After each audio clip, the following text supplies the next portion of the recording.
Getting the most out of your dental insurance can be key to your health as well as your budget. Because health matters this morning, we are joined by Dr. Steve Mangan to learn some of the tricks of the trade. Thanks for joining us this morning, Dr. Thank you, Mangan. Glad you were able to see Mike's feet on Memorial Day. Oh, the control room is still That's not how you want to start your day, is it? I know, oh, boy, well. Mike.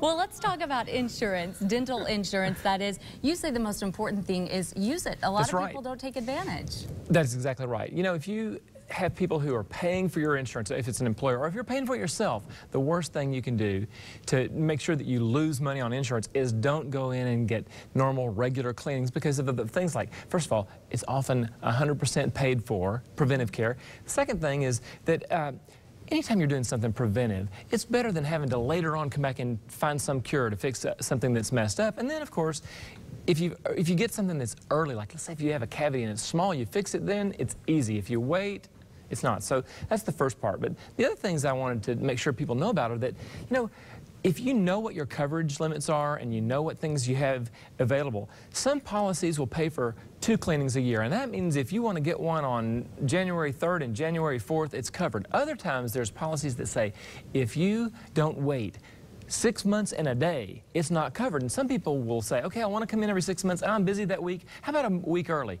And they will get no coverage if that happens. So even one day early. One day, and let me tell you, these policies are sometimes very ticky about these things. So know that.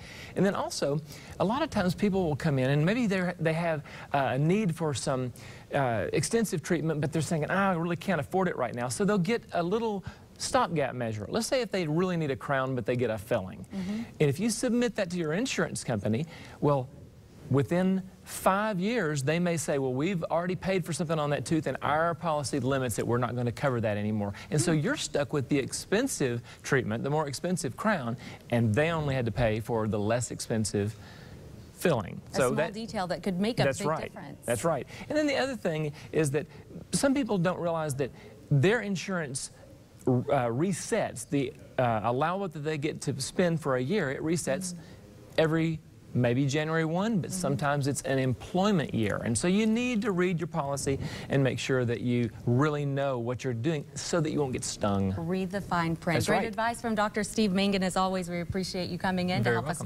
sort through dental insurance.